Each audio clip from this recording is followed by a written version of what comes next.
नमस्कार दोस्तों, मैं हूं पुलकित मोहन सिंगला। स्वागत है आपका हमारे चैनल में। दोस्तों, आज हम इस विषय में बात करेंगे, एक सबसे बड़े अपराध के विषय में बात करेंगे जो कहीं न कहीं आपके बुरे कर्मों को बहुत ही तीव्र गति से अर्जित कर देता है और कहीं न कहीं आपको पाप का भागी भी बनाता है और आपको उसके कारण कष्ट भी भोगने पड़ते हैं, या तो इस जन्म में या आने वाले जन्मों में या प्रेत योनि में। तो क्या ये बुरा कर्म है? क्या ये क्यों ये सबसे बड़ा अपराध है ये एक बुरा कर्म करना?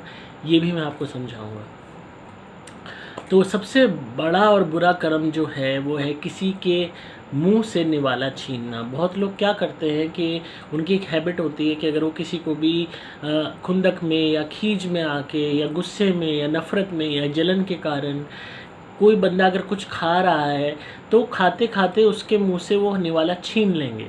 सपोज़ कोई आपके यहाँ वर्कर ही है, वो आपके यहाँ कोई पार्टी है, कोई फंक्शन है और वो 1 मिनट के लिए सब लोग खा रहे हैं, अगर उसने थोड़ा-सा उसमें से, अगर किसी शादी ब्याह में, किसी फंक्शन में आपके घर के, अगर उसने 1 गिलास कैंपा का भी पीना का प्रयास किया या कुछ हल्का-सा कोई स्नैक में से कुछ खाने का भी प्रयास किया, तो उसको धमका दिया, इसके मुँह तक वो आ रहा है जो है खाने का सामान, और वो फेंक दिया, उसका हाथ झटक दिया या उसके हाथ से गिलास छीन लिया कि तू कैंपा नहीं पिएगा, या तू कुछ खा रहा है तो ये नहीं खाएगा, या वो खाने बैठा तो उसको खाते से रोटी से उठा दिया, उसे खाने नहीं दिया ताकि एक खुंदक में कि ये हाँ बढ़िया, वो कैसे खा सकता है।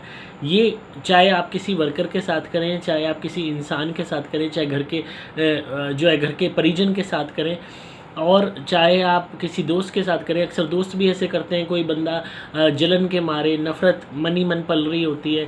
स्कूल में भी, कॉलेज में भी बच्चे आपस में करते हैं कि कोई बंदा कुछ खा रहा है तो उसको खाने नहीं देते, उसको बीच में से उठा देते हैं या उसका खाना छीन के खा जाते हैं, ये जानते हुए भी कि ये और कुछ नहीं खाएगा, तो ताकि ये भूखा रह जाए या ये भूखी रह जाए।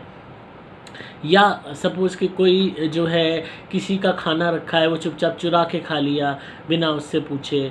या घर में अक्सर लोग बच्चे आपस में भाई बहन करते हैं कि एक भाई या एक बहन दूसरे का हक खा लिया। वो माँ या घर वाले बना के गए हैं कुछ अच्छा पकवान, अपना भी खा लिया, उसका भी खा गए, उसका नहीं रखा।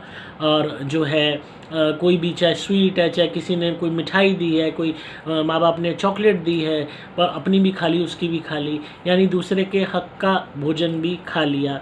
तो इस तरीके की जो हरकतें हैं, जो दिखने में बहुत छोटी लगती हैं पर इनके मायने बहुत ही गंभीर होते हैं, पारलौकिक दुनिया में भी, आध्यात्मिक दुनिया में भी, और कर्म फल के जो पूरा प्रकरण है उसमें भी ये सबसे बुरा कर्म माना जाता है कि आप किसी के मुंह तक निवाला आया, वो निवाला आपने छीन लिया। अब वैसे तो लोग मुंह तक थाली आई लात मार देते हैं दूसरे तरीके से, किसी को कोई अपॉर्चुनिटी मिली परेशान करके रुकवा दी, किसी को कोई कमाई आई वो रुकवा दी। पर जहाँ एक्चुअल फूड की बात हो रही है, तब आप कोई खा रहे हो, खाने बैठे हो, आपको कोई खाने से उठा दे ताकि आप ना खा पाओ जानबूझ के, या आपका खाना गिर दिया जाए या ख़राब कर दिया जाए, या आपके हिस्से का खा लिया जाए, या आपको खाने ना दिया जाए, या आपको वैसे कोई इतनी प्रताड़ना की जाए कि वो निवाला खाना भी आपके लिए मुश्किल हो जाए। कई लोग मैंने एक चीज़ देखी, ये मैंने खुद एक्सपीरियंस की है ये बुलिंग, कि मैं अपना भी अगर खाना लेके आता था और मैं खा रहा होता था,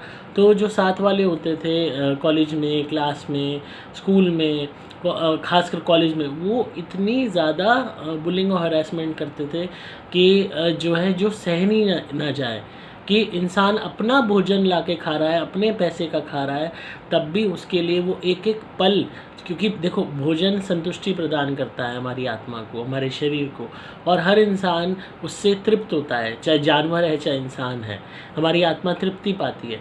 उस वक्त में इतनी हरासमेंट और बुलिंग करना ताकि एक-एक निवाला गले से उतारना मुश्किल हो जाए।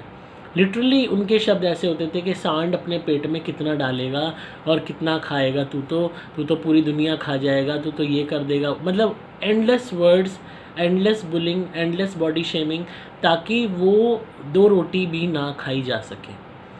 और इस तरीके से भी लोग, बहुत लोगों को करते हैं, घर वाले करते हैं, कोई घर में बच्चा खा रहा है, कोई रिलेटिव बुलिंग करनी शुरू कर देते हैं जिस वक्त वो खा रहा है। तो इस तरीके की जो ये हरकतें होती हैं, जो हमें दिखती सामान्य हैं, इनके कर्म फल में बहुत गंदे परिणाम होते हैं। क्यों होते हैं? सबसे बड़ी बात है, भोजन एक इतना इम्पोर्टेंट एलिमेंट है हमारी आत्मा के लिए कि उसका कोई मुकाबला नहीं है। पूरी दुनिया आज जो चल रही है इस पेट के लिए ही चल रही है, चाहे उसमें जानवर हों, चाहे उसमें पक्षी हों, चाहे उसमें रेंगने वाले जीव हों, चाहे उसमें जल में तैरने वाले जीव हों, चाहे हम इंसान इतनी हाई एंड स्पीशीज़ हों, हम हर कोई पेट के लिए ही कर रहा है। जानवर पेट के लिए ही शिकार करता है, इंसान पेट के लिए ही, रोज़ी रोटी के लिए ही कमाने निकलता है। नहीं तो क्या ज़रूरत थी, अगर भूख ना लगती तो ज़रूरत ही क्या थी। सब अपने घर में खुश थे, पर निकलता है ना, घर से दूर भी जाता है, मेहनत भी करता है, हर चीज़ करता है सिर्फ 2 वक्त की रोटी के लिए, उस पेट को जो सुबह उठते ही खाना मांगता है। तो ये जो हमारी आत्मा को शरीर प्रदान किया गया है पंच तत्वों का, इसको चलाने के लिए हमें भोजन की ज़रूरत है। और हमारी आत्मा को उस भोग का लुत्फ़ उठाने के लिए भोजन का निर्माण ईश्वर ने किया, ताकि हमारी आत्मा इस धरती पे जब है इस शरीर में, तो इस शरीर को चलाने के लिए उस भोजन को तो ले रही है ताकि शरीर को ऊर्जा मिले, पर हमारी आत्मा को भी रस और सुगंध का जो लाभ है, उसका जो आनंद है, वो उस भोजन के माध्यम से ताकि मिले, ताकि बिना प्रेरित करे। अगर देखो भोजन में कोई स्वाद ही नहीं होता, अगर उसका टेस्ट ही हमें ना पता होता, अगर उसमें सुगंध ही नहीं होती, तो हम भोजन कभी खाते कभी नहीं खाते, हमें ये ध्यान ही नहीं होता कि हमें भोजन खाना है हमारे शरीर को चलाने के लिए। हम तभी खाते जब बिल्कुल ही हमारी ऊर्जा डाउन हो जाती। पर भोजन के अंदर जो एक कमाल का अट्रैक्शन है, उसके स्वाद को लेके और उसकी सुगंध को लेके, हमारी कॉन्शियस ईश्वर ने हमें ऐसी प्रदान की कि हम इतने स्वादिष्ट पकवान या जो भी रोटी सब्जी जो भी चीज़ है वो बना सकें जो हमारी जीवा को संतुष्टि दे, हमारी आत्मा को संतुष्टि दे, हमारे को तृप्ति मिले, और ताकि बिना किसी के बोले ही हमारा पेट मांगता है, बॉडी हमारी मांगती है खाना, और हम खुद भी ललायित रहते हैं कि हाँ हमें अच्छा पकवान ना सही पर अच्छा भोजन मिले जिससे हमारी आत्मा को तृप्ति मिले। क्योंकि ये मोस्ट इम्पॉर्टेंट एलिमेंट है, ये इतना इम्पॉर्टेंट है कि आधे से ज़्यादा आत्माएं तो किसी के शरीर पे भोजन की लालसा में ही सवार होती हैं। और उस भोजन की तृप्ति के वक्त अगर आप किसी के मुंह से निवाला छीन लेते हो, उसको खाने नहीं देते, उसको कुछ उसकी बेइज्जती करते हो, उसका अपमान करते हो, या उसके हक का खा जाते हो, वो भूखा रह जाता है, या उसके खाने को ख़राब कर देते हो। अक्सर टीवी सीरियलों में, फिल्मों में बकवास दिखाई जाती है अपने पैसे कमाने के लिए कि खाने में तेज़ नमक मिला दिया, खाने में जहर मिला दिया, खाने में कुछ मिला दिया सामने वाले को वो करने के लिए। तो वो तो बनाने को बकवास बनाए जा रहे हैं, पर उसका इम्पैक्ट कितना नेगेटिव पड़ रहा है वो ये देख नहीं रहे। अब टीवी फिल्मों में दिखाते हैं कोई कुछ खा रहा है, थाली फेंक दी, ये कर दिया, वो कर दिया, वही लोग सीखते हैं, वही लोग अपनाते हैं। पर आप ये भूल जाते हो इसके बहुत बुरे रिपरकशन होते हैं। जब आप किसी की आत्मा को उसके भोजन से भी डिप्राइव कर दोगे, फूड से भी डिप्राइव कर दोगे, तो इतनी गंदी हाय और बद्दुआ लगती है। और ये बद्दुआ उसकी आत्मा के अलावा ईश्वर देता है। क्यों देता है? क्योंकि ईश्वर ने ये हक दिया है हर जीव को इस धरती पे, ये कहा है कि मैं हर एक को भोजन देता हूँ, और ये सत्य है। इस दुनिया में हर आदमी को किसी न किसी वे में खाना मिल ही जाता है। हालांकि हमारी इस दुनिया में मॉल न्यूट्रिशन भी एक समस्या है बहुत बड़ी।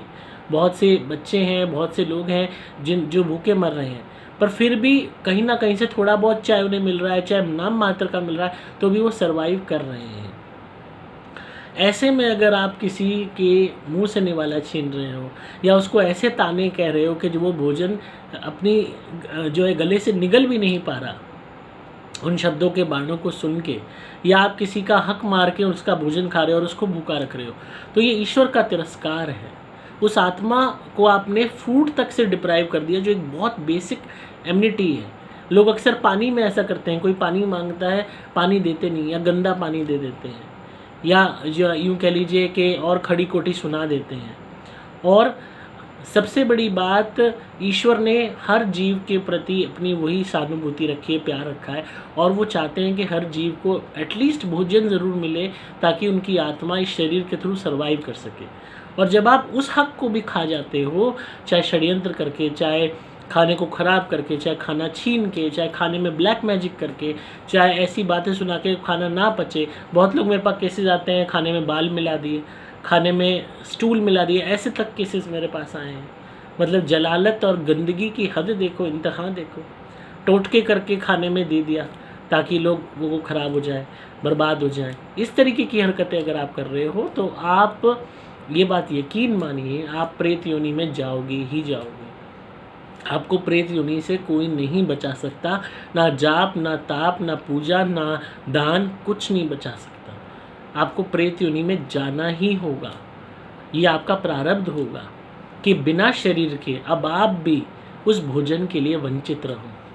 तड़पो उस भोजन के लिए, उस रस के लिए, सुगंध के लिए, पानी की एक बूंद के लिए, क्योंकि आपके पास शरीर नहीं होगा पर शरीर के प्रति वही लालसा होगी। जिस तरीके से एक आदमी को उसके मकान से निकाल दिया जाता है और उसके बाद वो पलट के उस मकान को देखता है, बार बार वही मकान याद आता है, इसी तरीके से आपको अपना शरीर याद आएगा।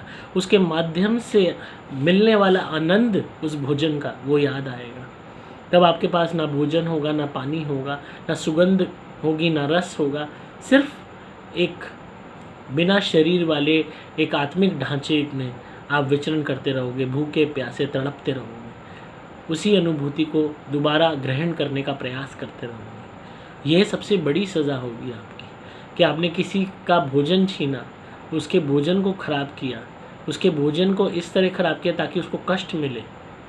तो अब आप भी इस लायक नहीं हो कि आपके शरीर के माध्यम से आपको उस भोजन की अनुभूति हो। बाजे बाजे लोग पूरी ज़िंदगी बुरे कर्म करते हैं और बहुत उनकी ओल्ड एज हो जाती है। जब उनकी डेथ होती है तो सोचते हैं अरे हमारा तो कुछ बिगड़ा ही नहीं, हम 90 के होके मर रहे हैं, 95 के होके मर रहे हैं, 100 के होके मर रहे हैं, तो अब तो हमने अगला जन्म पाना ही पाना है या भगवान के पास जाना ही जाना है। ये ओवर कॉन्फिडेंस उनको इतना बड़ा धक्का देता है। मेरे पास ऐसे ऐसे केसेस आते हैं जहाँ पे स्पिरिट्स 150 साल पुरानी, 200 साल पुरानी, 250 साल, 300 साल पुरानी प्रेत योनि में सड़ रही हैं और धक्के खा रही हैं, भूखी प्यासी। 100 साल का होके मरा इंसान, क्रिकेट बुरा, बुढ़िया मरी 100 साल की होके, 99 95 की होके प्रेत योनि में पड़ी है। 10 20 साल 30 साल हो गए प्रेत योनि में पड़ी है, भूखी प्यासी है, कभी रोटी मांगती, कभी पूरी मांगती, कभी हलवा मांगती है, कभी घर वालों को सताती है। शुरू में भी गंदी थी, क्रिकेट थी, बाद में भी वही हाल रहा। उसको यही यकीन नहीं हो रहा कि वो 100 पार कर गई है, जब भी प्रेत योनि से क्यों नहीं छुटकारा मिल रहा। शरीर पे आके कहती है, अगर उनके पर्टिकुलर एक क्लाइंट है उनके, कि मुक्ति कराओ, 95 की मरी थी, 25 साल और हो गए अभी तक प्रेत योनि में, मुक्ति कराओ, हलवा दो, खीर खिलाओ, भूख लग रही है, मन कर रहा है। तो बुरे कर्म किए तो ईश्वर ने कहा कि तुम जो ओवर कॉन्फिडेंस में जी रहे हो ना, कि तुम तो भाई सामाजिक उम्र पूरी करके मर रहे हो, अब तो तुम्हारा कोई कुछ बिगड़ ही नहीं सकता, तुमने तो ज़िंदगी काट दी दूसरे का बुरा करते करते। पर नहीं, सज़ा जब तुम्हें मिलनी है कर्मों के प्रारब्ध की तो वो मिलके ही रहेगी। और इसीलिए ईश्वर ऐसी आत्माओं को प्रेत योनि में लंबे समय तक रखता है। बाजी बाजी स्पिरिट्स 500 साल, हज़ार वर्ष तड़पती हैं प्रेत योनियों में, इंतज़ार करती हैं कब अगला जन्म मिलेगा। और इंसानों को देख के जलन होती है और गुस्सा आता है, इरिटेशन होती है, अरे ये कितनी मौज ले रहे हैं, अरे ये तो कितना कुछ खा रहे हैं। ये बहुत बदतर पड़ताड़ना है। अब अभी आप सोच नहीं सकते इसकी इंटेंसिटी क्या होती है। समझ लो आपको 10 दिन भी भूखा रख दिया जाए घर में, सब लोग आपके सामने बैठ के खाएं पिएं और आप देखते रहो उनको, और आपको पानी तक पीने को ना मिले, और आपके सामने दुनिया भर के लोग खा रहे हैं खाना पर आपको कुछ ना मिले, वो वाली हालत आपकी रहेगी और आपको सुनने वाला कोई नहीं होगा।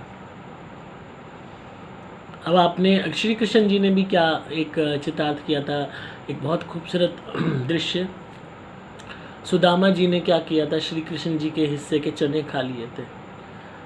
जब वो फंस गए थे, पेड़ पे चढ़ गए थे, बारिश बहुत हो रही थी, तो कृष्ण जी ने कहा भूख लगी है, तुम्हें गुरु माँ ने चने दिए थे, तो जो है तुम वो रख लेना, वो खा लेंगे हम लोग, और मेरे जो चने हैं वो मुझे दे दो ना, तुम अपने खा लेना। उन्होंने अपने वो चुपचाप खाते रहे। उन्होंने कहा एक कटकट की आवाज़ कैसी आ रही है, तुम चने खा रहे हो क्या? कृष्ण जी ने कहा। तो सुदामा जी कहते हैं कि नहीं, वो बारिश से ठंड लग के मेरे दांत किटकिटा रहे हैं। झूठ बोला और कृष्ण जी के हक के चने खा गए। पूरी ज़िंदगी गरीबी में बिताई सुदामा जी ने, पूरी ज़िंदगी एक एक अन्न को मोहताज रहे। ये सज़ा कृष्ण जी ने नहीं दी, ये सज़ा उनके कर्मों के फल ने उनको दी। हर इंसान, हर आत्मा, चाहे कितनी ऊंची है चाहे कितनी नीची है, अगर आपसे एक बुरा कर्म हो गया तो उसकी सज़ा आपके लिए पहले ही तय हो चुकी होती है। हर कर्म का प्रारब्ध हो चुका होता है तय, उससे आप नहीं बच सकते। इसीलिए मैं हमेशा कहता हूँ, जितना भोजन दान कर सकते हो करो, जितना लोगों को खिला सकते हो खिलाओ, जितना लोगों को फीड कर सकते हो भूखों को करो, चाहे जानवरों को, चाहे इंसानों को, चाहे पक्षियों को।